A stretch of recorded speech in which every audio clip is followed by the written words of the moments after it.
Good morning, everyone. Thanks for joining us today on this beautiful, bright and sunny Wednesday. Just kidding. So today we're going to be talking about what happens when we fail to plan for the worst case scenarios.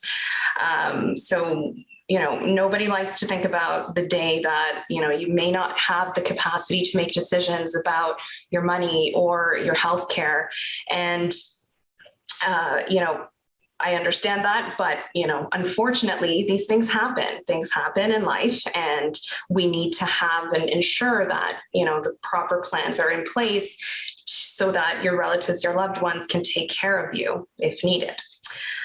So I will be specifically chatting about powers of attorney, or more specifically, what happens when you don't have powers of attorney or properly executed powers of attorney.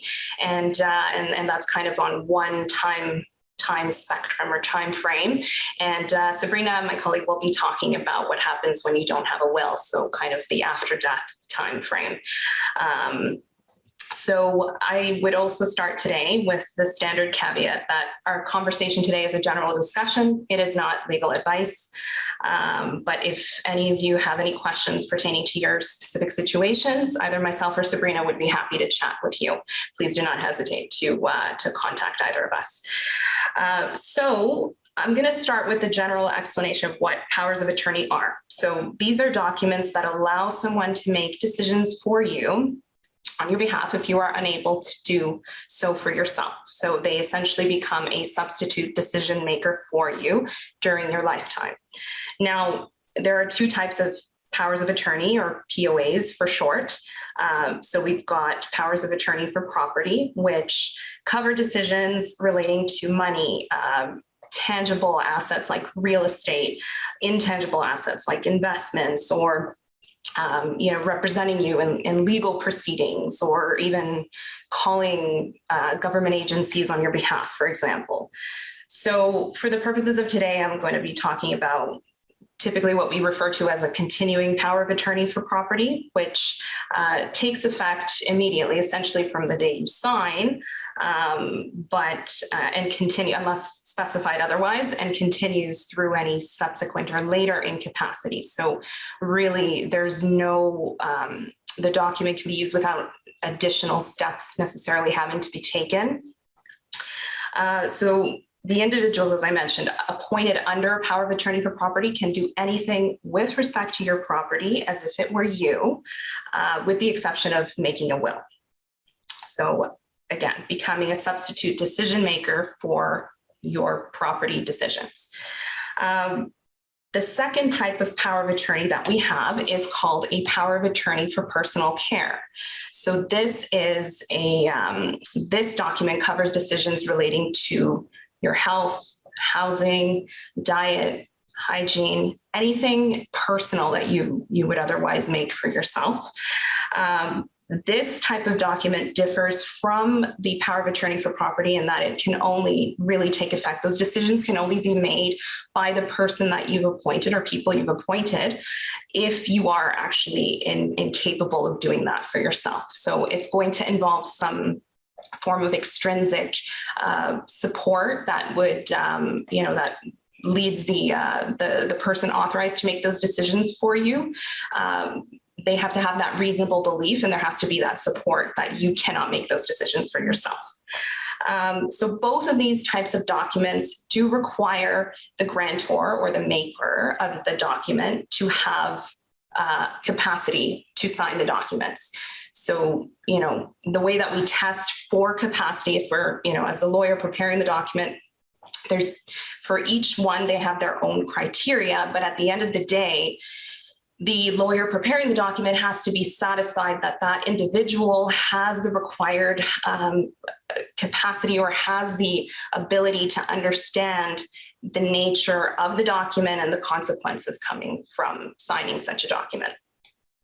Both of these documents also require that certain formalities be observed, for example, in the way that they're signed.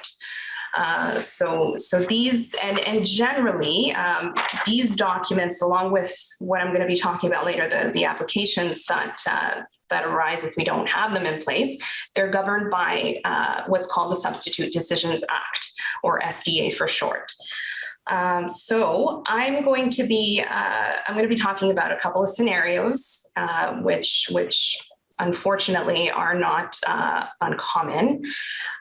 So my first case study or scenario is the case of Mrs. M. She is elderly. She's never executed a will or powers of attorney. Her husband died many years ago. At no point did the conversation about estate planning or powers of attorney come up. It just was not something that was discussed. So Mrs. M, a couple of years ago, started experiencing early stages of dementia or cognitive decline.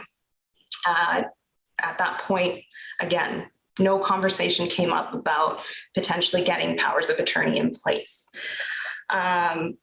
So unfortunately, we're here a few years later. Her condition has significantly declined. She is now experiencing rapid cognitive decline or dementia, advanced dementia. Most days now, she cannot recognize her relatives, friends. She cannot speak coherently. She rumbles a lot around the house. And her kids are very concerned that she's no longer able to live independently. So they're concerned for her safety. And they believe that she needs round-the-clock care, and they believe that she would benefit from living in a home that specializes in treating patients like her. So unfortunately, that home is not the cheapest. And in order for Mrs. M to be able to afford to live in this home, she will have to, her home that she currently lives in needs to be sold. Unfortunately, she's the sole owner of this property, and her children really, as there's no power of attorney, they don't really have the authority to just sell her house. So what are they to do? They consult an estate planning lawyer. They take their mother and see if, they can get a power of attorney in place. They themselves are not sure what's involved with making a power of attorney. They just know that somebody has told them, you should have this document. So they take her to the estate planning lawyer, who unfortunately says she doesn't have the required capacity to sign powers of attorney. So their only other option really is that they need to go to court, and they have to make what is called a guardianship application, which is done under as I mentioned, the Substitute Decisions Act. And it is a court application. So now they have to engage a lawyer to help them prepare this application to court. And it's unfortunately going to involve significant time and money. So the guardianship application, really what it is, as it is essentially presenting to the court evidence that the individual that is incapable is in fact incapable, and that as a result, they require decisions to be made on their behalf by the applicants, because the applicants are saying, we're the best people to make the decision for this person. So before an order is granted, a court order allowing, so in this case, Mrs. M's kids, granting them guardianship, the court has to be satisfied that there is in fact a finding of incapacity. And what that requires is going to be an assessment of some kind. So a formal assessment by an individual authorized, by a professional authorized to make these types of assessments for incapacity. So in addition to a capacity assessment, a plan for the care and management of both the property and the care decisions of Mrs. M is going to be required. So these are detailed. They have to be, really the management plan for the property The children have to report what are Mrs. M's assets, what are her sources of income, what are there any legal proceedings currently in place, what are the plans to with respect to her property. So in this particular case, they have to report to the court that given her situation and her health, her home has to be sold, and the funds from that are going to be used to cover the payments for the care home. And in the care plan, they'll have to, report, yes, she will be moving into this care home, which has activities for patients such as Mrs. M. She still enjoys, there are certain things that still make her smile. And so, you have to report the social activities that, the applicants, or in this case, our kids, are going to try to continue to expose Mrs. M to ensure that she still has somewhat of a quality of life. So at the end of the day, the court has to be satisfied that these plans are going to meet and are in the best interest of Mrs. M. So in addition to those plans, there's going to be likely affidavit evidence, other extrinsic evidence, so other relatives who can, swear affidavits in support of their application to say that, yes, these two individuals are the best people to make decisions for Mrs. M. So that's generally, in a nutshell, what the goal of the guardianship application and what is required. Now, there's on the more technical aspect, and this is more so, for the lawyer to decide and work with the client on, because we, as lawyers, we cannot recommend that Mrs. M's children, let's say, undertake an application like this on their own. Navigating the legal system is very complex. And so we would recommend that they hire and retain a lawyer, which they did. So there's two routes really in a guardianship application that you could take, two ways of presenting it to the court. So one way is kind of your standard, you gather all your evidence, prepare all the documents, submit to court. The lawyer will then attend before a judge, make oral submissions, and hopefully, if all looks good and the judge is satisfied that the conditions are met, then they will grant an order to the children saying, yes, you are now the court-appointed guardians for Mrs. M. The other option is what we call the summary route. So this is more if, it doesn't necessarily require a hearing, so it can be done in writing. So all the evidence would just be presented to the court in the form of a written package. And but it just requires additional. So in addition to all of the other documents and evidence I mentioned earlier, it also requires an additional, so two statements very specifically. So one from a designated capacity assessor with very specific statements that have to be included by that assessor. In addition to their formal assessment. And the second statement has to be done by either another assessor or somebody who has known the individual for a period of 12 months before the application was submitted. So it involves a little bit more, but it is an option. So that's something for the lawyer and Mrs. M's kids to discuss how best to proceed. So just kind of going back in terms of the procedural aspect, all of those documents do have to be served on the relatives, Mrs. M's relatives, so other relatives other than her children, even though in this situation, it makes the most sense for the kids to be appointed, but there are situations where other relatives may be a better option. And so the requirement to serve other relatives is there. In addition to other relatives, they have to serve the public guardian and trustee, which is a division of the government that essentially protects the interests of individuals who are incapable in the province. So they may need to become involved to represent the interests of the incapable. In this situation, the kids have served the public guardian and trustee. The public guardian and trustee has no issues with anything. They've served everyone that they needed to. Other relatives are in full support of Mrs. M's kids becoming the appointed guardians, and they are successful ultimately in their application to be appointed as the guardian for Mrs. M's property and of the person, her personal care decisions. So then I move to another scenario. I can give you another scenario where we have Mr. X, who is a younger gentleman, but he's very adventurous. He is quote unquote a thrill seeker.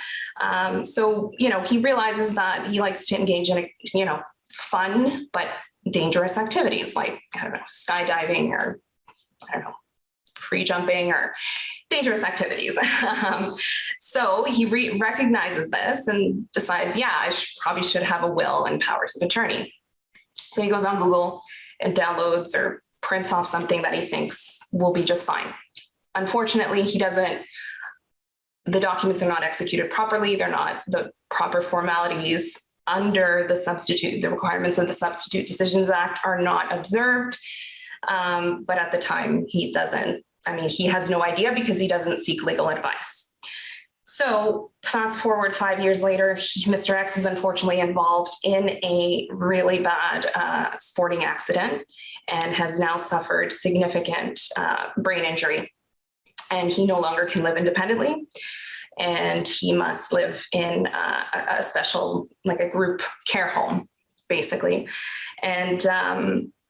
And his sister, who he appointed under those documents, is now faced with, she's encountering issues dealing with his banks, dealing with the care home, who has said, we need to see these documents. We cannot act and rely on these documents. We need to see properly executed documents in order to be able to speak to you further, continue to speak to you.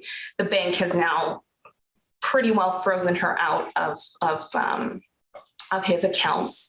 So, he has bills that need to be paid and she's not able to help him. What is his sister to do? So in this particular case, his sister has two options. She can go to the court. Of course, she's going to consult a lawyer.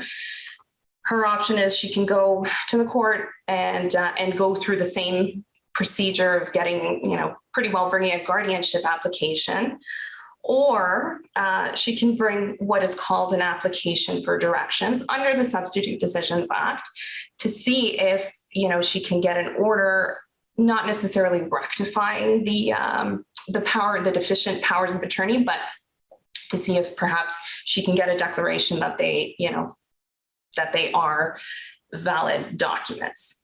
Either way, she's going to have to incur significant legal costs. There's time in both situations. In fact, there's time, money, stress, is all of these things that could have been avoided if, the conversation had been had when they were able to with the proper professional, with a lawyer. So as you can see, this is a complex situation to navigate. I haven't even talked about how instances where family members get along. These are in the best case and the worst case scenario. These are ideal because you've got family members that get along. When they don't get along, that's a whole other conversation for another day. So again, just bearing in mind really the cost of these applications, assessments, these formal capacity assessments can be quite costly, into the couple of, even the few thousands, depending on which professional is engaged to do the assessment.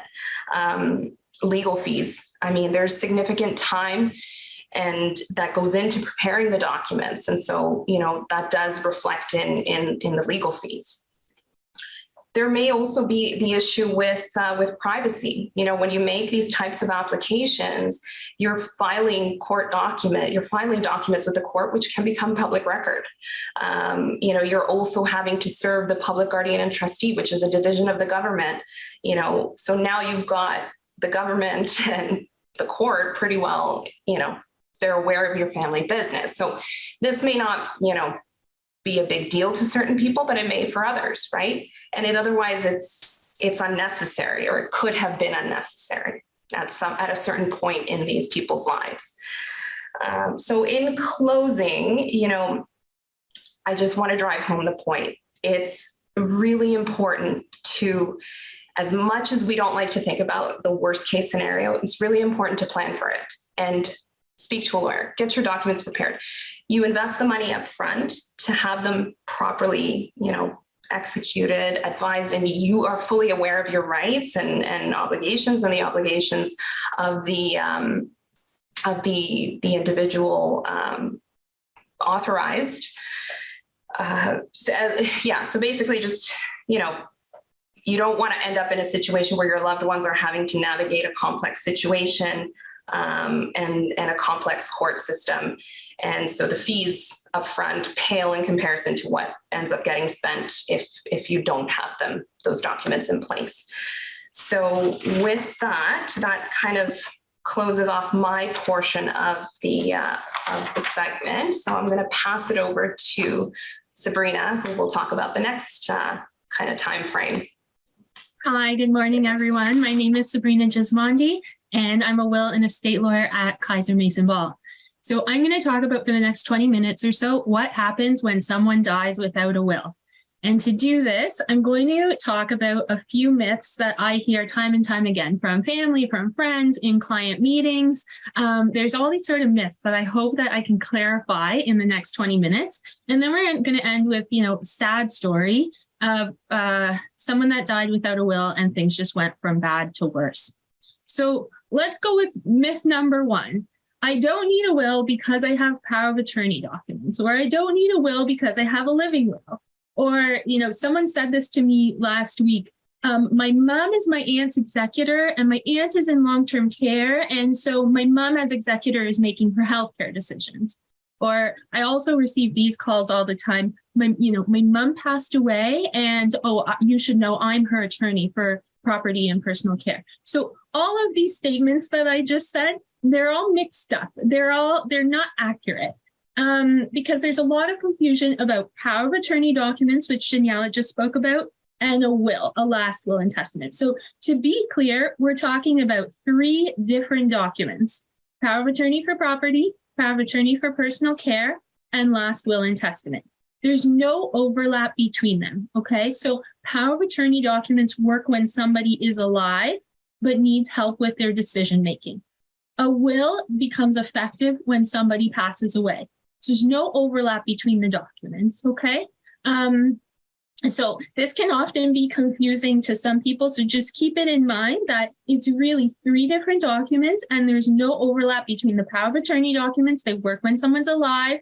The will is effective after somebody passes away.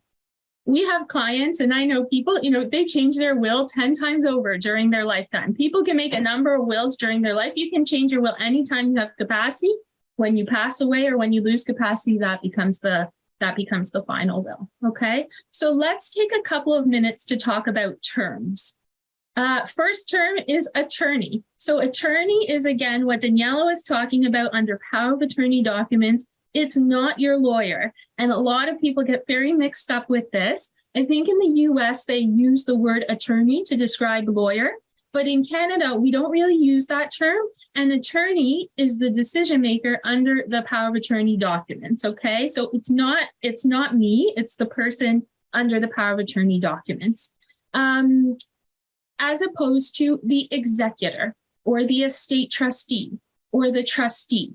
This is the person that's appointed in a will, or we're going to talk about what happens if you don't have a will, responsible for administering the estate. Okay, so the executor or estate trustee is a very different person than the attorney, and your attorney is not your lawyer. Okay, but just the last thing before we leave this kind of subject on terms is this term living will. So a lot of people say to me too, Sabrina, I have a living will. Isn't that good enough? So living will is not actually a recognized term in Ontario, but some people use it to describe written decisions that they make about their preferences with regard to their healthcare. So I prefer radiation to chemo, or I prefer drug A to drug B, or I prefer to live here rather than there. Okay. And this is called an advanced healthcare directive. That's the term in Ontario, advanced healthcare directive. But for some reason, I don't even know why, it's called living will. So that is very different than your last will and testament. Okay. And not to be confused, not to confuse matters further, but the power of attorney for personal care and living will are even different things, okay? The advanced healthcare directive, those are like a set of guidelines that can go along the power of attorney for personal care, but it's not the power of attorney for personal care itself. So let's leave all of this discussion about power of attorneys, because that's when somebody is alive. And we're now going to focus in on what happens if I don't have a will, okay? So what happens if I die not having that document? And I'm going to start with, this is, let's call it myth number 2. I hear it all the time, probably once every couple of weeks. Sabrina, I know I should make a will or else the government's going to get everything. This phrase of the government's going to get everything if I die without a will. So this is not necessarily true. What happens if you die without a will is there's a government distribution scheme that applies. This scheme is set out in a law. The law is called the Succession Law Reform Act, okay? So the government makes a plan for you. It's like a government will. They made a plan for you just in case you didn't make your own plan while you were alive, okay? So what does the government plan say?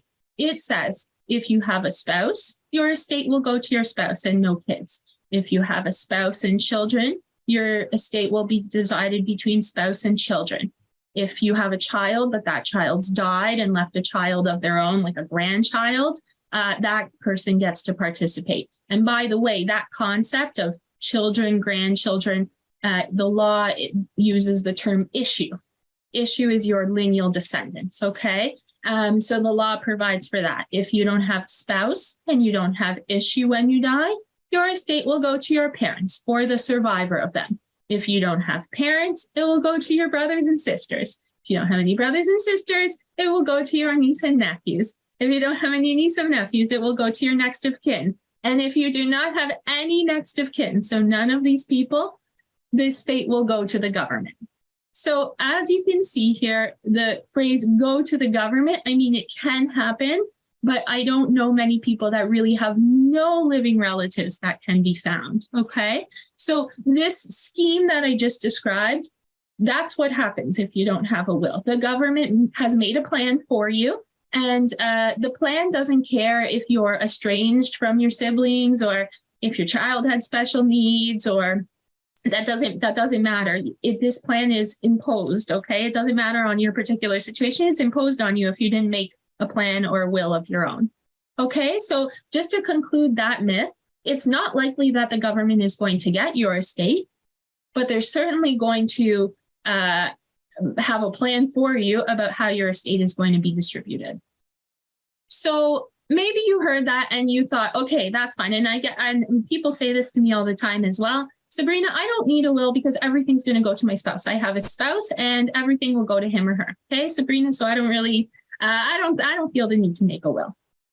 So a couple caveats with this. The law only applies to legally married spouses. It does not cover common law spouses. This means that common law spouses are totally excluded from the government plan, okay? So if you'd like to benefit your common law spouse, you certainly need to do so in a will, or else they'll be excluded. Let's talk for a second if you have a legally married spouse, because some people say, Sabrina, that's fine. I'm actually legally married and I'm married and have 2 kids. So what happens in that situation? The spouse gets what's called a preferential share. That share right now is set at $350,000. And anything above the preferential share is split between the spouse and the children, okay? If there's a spouse and 1 child, it's 50-50, anything north of $350,000. If there's a spouse and 2 or more children, 1/3 to the spouse, and then the rest divided among the children, okay? So maybe I haven't convinced you yet, and you say, Sabrina, that all sounds totally fine. I have a spouse and children, and I'm totally fine with the government plan so far.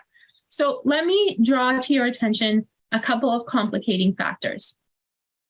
So I think complicating factor number one is that you really have to understand, in order to be okay with not having a will and this government plan, I think you really have to have a handle on how assets pass when somebody passes away. So bear with me here, because I want you to visualize, or if I was better, I would, try and sketch this on Zoom, but visualize 3 different buckets, okay? As estate lawyers, when somebody passes away, we gather asset information. So this person owned a house and a car and a bank account and some personal effects, and we put them into 3 different categories. Number 1 is assets that are held jointly with a spouse, as joint tenants, as we say, joint tenants, okay? So this can be your family home held jointly, bank accounts held jointly. When one person dies and they own those assets jointly, the asset passes to the survivor by what's called right of survivorship. I know a lot of terms here, but this is the law. It's called right of survivorship, okay? It has nothing to do with the will, or if you don't have a will, it has nothing to do with the government plan. The joint asset passed to the survivor because it's the law, right of survivorship, okay? Bucket number 2 are a specific type of assets, plans, and policies, which you have the opportunity to designate a beneficiary. So what's in this bucket? RRSPs, RIFs, LIRAs, life insurance, TFSA, segregated funds. This is kind of a laundry list of assets where you have the opportunity to designate a beneficiary, even group life insurance policies. So picture when, it's your first day with your new employer and there's group life insurance policy and they say, here, sign this beneficiary designation form. Or you open a new TFSA at the bank and they say, oh, here's the beneficiary designation form.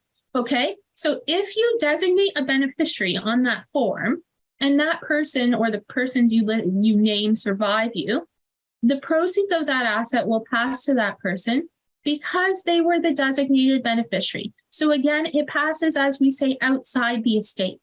Has nothing to do with the will or with this government distribution scheme if you don't have a will. It's only assets that are solely in a person's name when they pass away, or bucket number 2, but they didn't designate a beneficiary, or they designated the estate as beneficiary. That forms the estate, and that's what's governed by the terms of the will. And if there is no will, what's governed by the terms of this government plan, this government distribution scheme. So I'd really, in order to say, yeah, I'm okay with not having a will, I think you really have to understand how assets pass and that not everything necessarily comes into the estate, right? So we have to think about in our minds what's in the estate and what's not in the estate, okay? Just a little side comment here on beneficiary designation. So lots of people sign those beneficiary designation forms and then they leave it, and 10 years later, 20 years later, your circumstances have changed, you pass away unexpectedly, and there certainly could be some undesirable consequences. So let's take an example. You were married, you signed all those beneficiary designation forms, TFSA, RSP, life insurance at work, separate term life insurance policy, named your spouse, you got separated, you got divorced, you forgot to update the beneficiary designations. This is a big problem. I think people can be quite shocked to learn their ex-spouse is still named on some beneficiary designation form, right?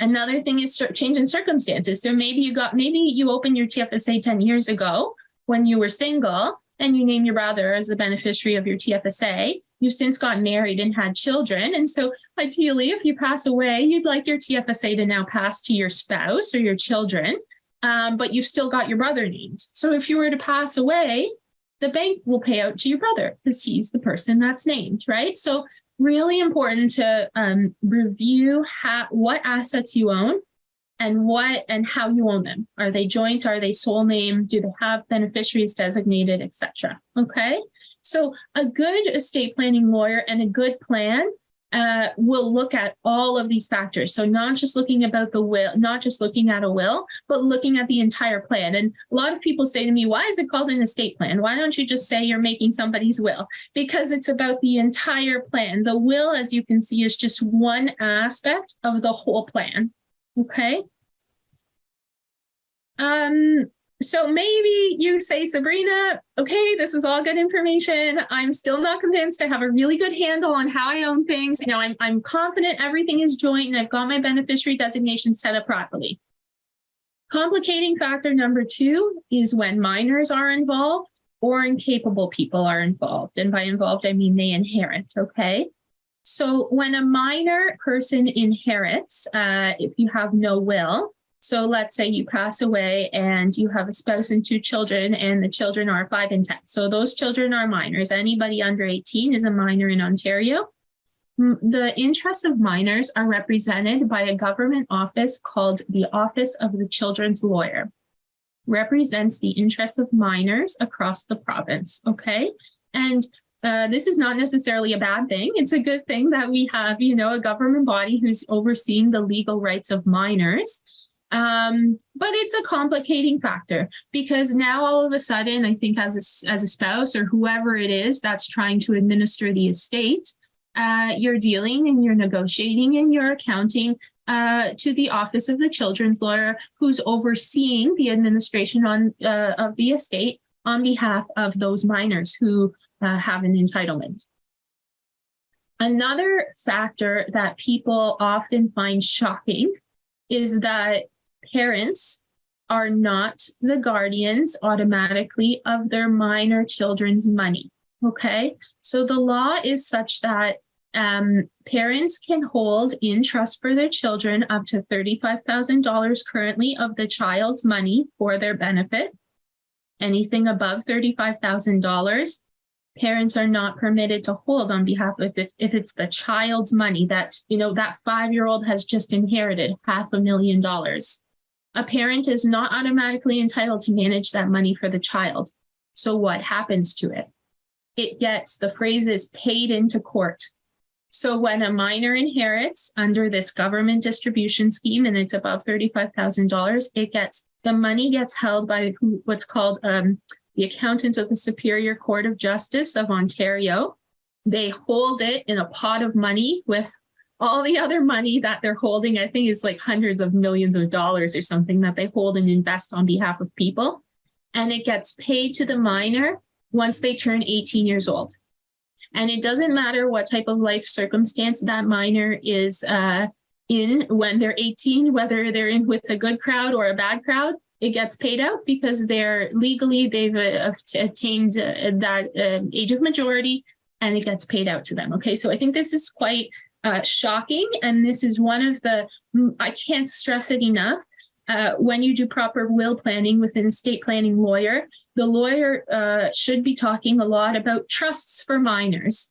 And our trust for minors, we do not recommend payout of the trust at 18 in the will. So I'm talking about a trust that's created in a will that you can make, right? We recommend to the age 25 or 30 or some sort of stage distribution where maybe it's a much more appropriate age for a young person to be inheriting a significant amount of money, okay, from mom or dad's estate. So complicating, now I'm still on complicating factor number 2. I had mentioned incapable people. So what happens if an incapable person inherits? Well, Daniela had mentioned in her part of the presentation that the interests of incapable people are represented by another government body, which is called the public guardian and trustee. So the public guardian trustee becomes involved to oversee and negotiate and ask questions and account on the administration and ask for an accounting of the administration of the estate, okay? Another very tricky thing about incapable people that inherit is maybe this person has special needs and they're on a government program called ODSP, and they're receiving income support from an ODSP program, or they receive some other benefits as a result of that program. If they inherit a significant amount of money from somebody's estate, mom or dad's estate, or whatever it is, even a sibling, depending on that government distribution scheme again, it could disqualify them from their ODSP, which is I've seen it happen. And it's quite a big deal for, that person that all of a sudden they were getting government benefits. Now they've received an inheritance, which is great. But that inheritance is maybe not enough to cover them for their lifetime.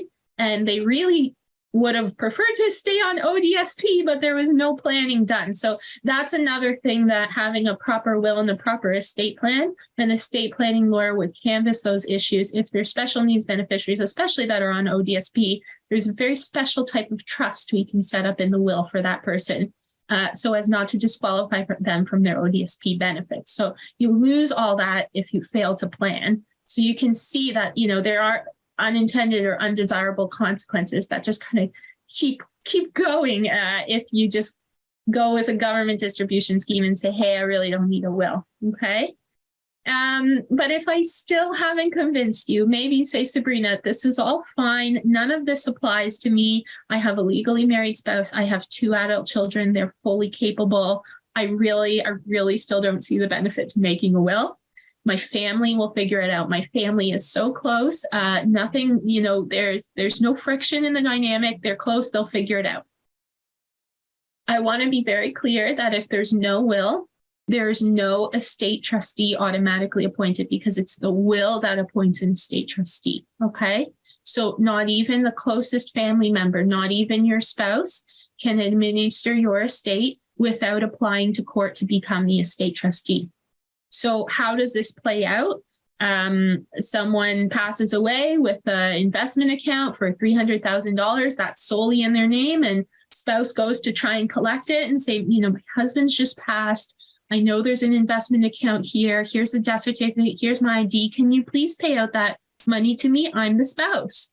And the bank is going to say, sorry, you're the spouse, but you're not the executor. We need proof that you're the executor of this estate before we pay out these funds to you.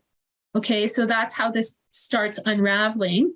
And the spouse or whoever it is has to make an application to court. And I recommend that a lawyer be involved in this process, because it's a pile of forms and it gets quite complicated in order to become the legally appointed executor. Okay, not to mention, family dynamics might change. And I've seen this happen in the sense that even the closest of families, like when mom and dad's not there anymore, and a referee or step in, friction happens and family dynamics change. And I think the best thing you can do is make a plan so that you don't leave a mess, right? You don't want to leave confusion or more opportunity for conflict during that time. Okay. So maybe you say, all right, so who can apply? Who can apply to do this executor role if there's no will and now somebody's got to step in and apply?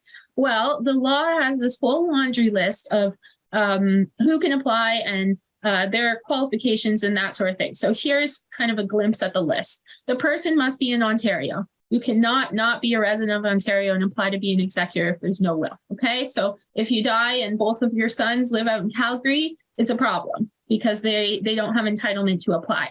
They can't be under 18 years old. So, if you've got the most mature 16 and 17-year-old out there, they can't apply. You have to be over 18 years old. Your spouse can apply. What's really interesting here is your common law spouse can apply, which maybe you think about that dynamic. But so common law spouse doesn't have an entitlement if you don't have any will, but they can apply to be an executor. And then it kind of goes down the list. So if a spouse is not going to apply, adult children can apply, or adult grandchildren or other lineal descendants, and that sort of thing. But then it just gets even more complicated, because with this application, there's forms called a renunciation. So everybody that had a priority or equal priority for you to apply to executor has to sign renunciation saying, I won't do the job. I agree that this person should do the job. Consents also have to be signed. So the majority of the beneficiaries of the estate have to get together and sign consents when the proposed executor is applying to court. This is all fine. I mean, it's extra paperwork, but it's very problematic if minors inherit or if incapable people inherit. Why? Because those people cannot sign renunciations and they can't sign consents. And so that's where, the Office of the Children's Lawyer or the Public Guardian and Trustee, they really step in to represent that minor or that incapable person. So as you can see, it's just getting more and more complicated because there was no will. The next point is that there has to be a bond. And you might think, Sabrina, what's a bond? A bond is an insurance. So the proposed executor has to go out and get insurance. And the reason why the court requests this is because the court doesn't know you. The court doesn't know what your circumstance is, or quite frankly, if you're going to skip the country, if you get access to estate, right? Get access to the estate. When you have a will and you appoint an executor, the court doesn't have this requirement because the court trusts that you appointed the right person and you appointed a trustworthy person. But when there's no will, how is the judge supposed to know? Okay. In some cases, the lawyer can help the proposed executor to waive the bonding requirement. It might work in some cases, but again, the bonding requirement cannot be waived if there's minors, if there's incapable people, if there's creditors, generally if the person was running a business, because again, the court wants to make sure that they're really appointing the right and a trustworthy person, and then that person is not going to leave the country with the estate money. So this is a whole other complicating factor of going out and trying to get this bond, this insurance, or asking the judge to waive a bond, and your application package is suddenly going up to a judge, and it's not just being administered by the court clerks at any one courthouse. So as you can see, it just gets more and more complicated. And all of this could have been avoided, quite frankly, if you died with a valid will. Okay. So although I don't like to do this, I'm just going to spend 5 minutes on a sad story about what happened when someone passed away unexpectedly without a will. So this is a story about a young family, a totally average young family. So a couple in their 30s with 2 young kids. The kids were 3 years old and 1 year old, and the husband unexpectedly died. Okay. The couple had, let's call them average assets. They had a house, they had investments, RSP, TFSA. So what happened was the surviving spouse, the wife, went to go collect the investments. And her husband did a little bit of trading with Quest Trade. Okay. So let's call it that there was $200,000 in a bank account with Quest Trade that was solely in his name. So it wasn't joint. So she tried to collect that money, and you need money. She wasn't working anymore because this horrible tragedy had happened, right? And you tight on cash, and there's the funeral and the mortgage and all this stuff. And the bank, Quest Trade, says, sorry, but you're not the executor. We need proof that you're the executor before we release these funds to you. So she hits a roadblock. Okay. So now she goes to call the financial institution where his RSP and TFSA are held. The beneficiary designation, he named her for 50% and the 3-year-old for 50%. So she had no problem collecting her money. She filled out the paperwork, showed ID and the death certificate. She was able to collect 50% of the proceeds. But for the other 50% of the proceeds, it was over $35,000. And so the bank said, sorry, even though you're this person's mother, you don't automatically have responsibility for, your son's money. What we're going to have to do is we're going to have to pay these proceeds into court, and your son can go to the court to collect the proceeds when he's 18 years old. Again, very undesirable outcome. She thought this is the most trusting of situations. She thought she could just, hold that money and put it in a bank account until, he needed it for school or whatever, but it's not possible. It's being paid into court now. Okay. And then things just went from bad to worse, because she goes to a lawyer to try and, transfer the home to herself. Surely she's the spouse, so she's going to inherit the home. So it turns out that the husband had purchased the home before they got married, and the home was only in his name. So it wasn't held jointly as joint tenants. What does this mean? Well, reflect back on the conversation we just had about those different categories of assets. It fell into category number 3, which is the solely held category, which forms part of the estate, which is governed by this government plan. So the house did not pass jointly. It was not joint. It's now part of the estate. So the first $350,000 of value, she has an entitlement to that. And then she has some entitlement 1/3 but the rest of it is divided between the two kids. The two kids are 3 and 1. And so the Office of the Children's Lawyer has to get involved. This took years to work out, and they had to go in front of a judge to explain this whole situation because, of course, she wanted to continue to live in the house, but she had to, quote unquote, buy out the house from the children, buy out the house from the estate, right? And a judge needed to approve this. This took several lawyers. It took thousands and thousands of dollars in legal fees. And I think what was the saddest part is you can start to resent your spouse, right? Because why didn't we just make a will? Why didn't we just meet with the lawyer? We had 2 young kids, we got married, circumstances have changed. Why didn't we just spend the money and the time to make a plan? So I'm sorry to tell such a sad story, but I really, really hope that this emphasizes that I think that making a plan is the best thing you can do for your loved ones, for better certainty, right? That things will be organized and there's not going to be confusion and chaos if you pass away. So I just want to conclude by giving you an idea of if you were to complete, if you go to an estate planning specialist, what does this look like? Like, what does making a will and a power of attorney look like? So this is kind of a sketch of how the project might look if you work with an estate planning lawyer. At least this is the process at our office at Kaiser Mason Ball. Okay. So the first thing we do is we need to collect personal and financial information from you, and we do so using a questionnaire. A lot of estate planning lawyers send out this questionnaire because, of course, in order for us to give you tailored advice, we have to know about you. So the lawyer will review the questionnaire and they're going to ask, how do you own a house? How do you own it? Are you sure you own it jointly? Or are you sure, do you have TFSAs? Do you have life insurance, et cetera, et cetera, et cetera? How old are your kids? Is there any special needs beneficiaries?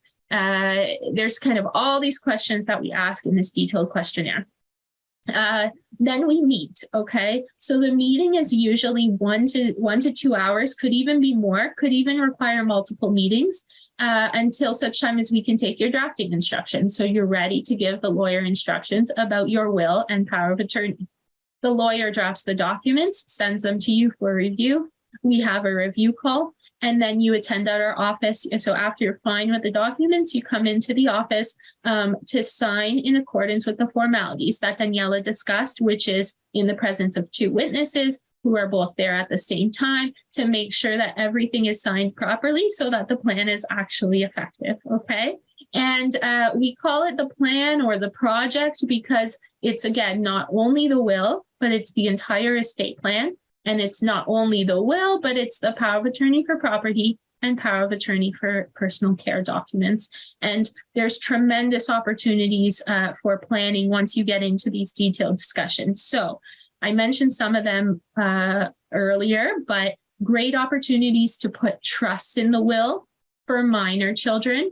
And we have kind of a very robust conversation about the age that those children should inherit. And, it depends on the nature of the child and the amount of wealth involved. Should it be 25? Should it be 30? Should it be a lifetime trust or some age in between? Or should we have a staggered distribution? Trust for special needs beneficiaries. In particular, as I mentioned, if one of your family members is on ODSP and you wish to benefit them, setting up a very special type of trust for that situation in the will. And then I know there's a lot of business owners on this call, and there's just such good planning opportunity for business owners, especially those that hold shares in a private corporation, privately held shares. You can't believe it, but there's planning strategies where people have not 1 will, but 2 wills to try and save probate tax. So there's all sorts of kind of really interesting strategies to try and have a very efficient distribution of your estate. And the lawyer will canvass all sorts of things. Do you have foreign assets, businesses, that sort of thing, to make the plan as robust and as tailored as possible. So I'd like to thank you so much for your time today. Thank you for your attention. And if you have any questions, please call. Thank you so much to you both for presenting today. Again, if anyone has any questions, you can drop them into the chat. We have a few minutes. We do have one question here, and I'll combine them. The question is, what age requirement of a what is the age requirement of a person who can be a POA or a guarantor for a will? So the age requirements are a little bit different for the property versus personal care. So for property, the age requirement is 18. So the individual appointed has to be at least 18 years of age or older. For personal care, the age of that individual should be 16 years of age or older, though, 16 is quite young. So typically, if we're having a conversation, even 18 nowadays, it can be quite young. Oftentimes, we'll suggest someone who's a little bit older. Perfect. Thank you. Thank you for the presentation. Very informative. So is there anyone else that wants to ask a question? I can just mention a comment that came up in the chat. Someone said, you need to mention Henson Trust Fund for ODSP clients. So Henson Trust is the word for the type of trust that we can put in a will for a beneficiary that is on ODSP, so that when they inherit, they don't lose their ODSP eligibility. A lot of people come in saying, I'd like a Henson Trust because, my son or daughter has special needs and I've heard about this. And then they're very surprised to know that when I send them the draft documents, there's not a Henson Trust word Henson mentioned anywhere in the document. So Henson Trust is a name of a case that went to the Supreme Court of Canada, where it was decided that this trust was allowed. This concept of a trust, and the person can still stay on ODSP. So that's definitely something that our office does a lot of, and is a very important type of planning for special needs beneficiaries that are on ODSP. So thank you for that comment there. And so important to do that type of planning, not just leave it to chance and not have a will, especially if there's special needs beneficiaries. Definitely. Thank you so much. So that concludes our event for today. I want to thank you both for presenting and providing so much information. I hope all of you enjoyed today's webinar and the information that was provided. Again, we did record this event, so it will be available on our site in the coming days. And we want to thank Kaiser Mason Ball for hosting today's webinar. Have a great day, everyone. We will see all of you soon. Take care.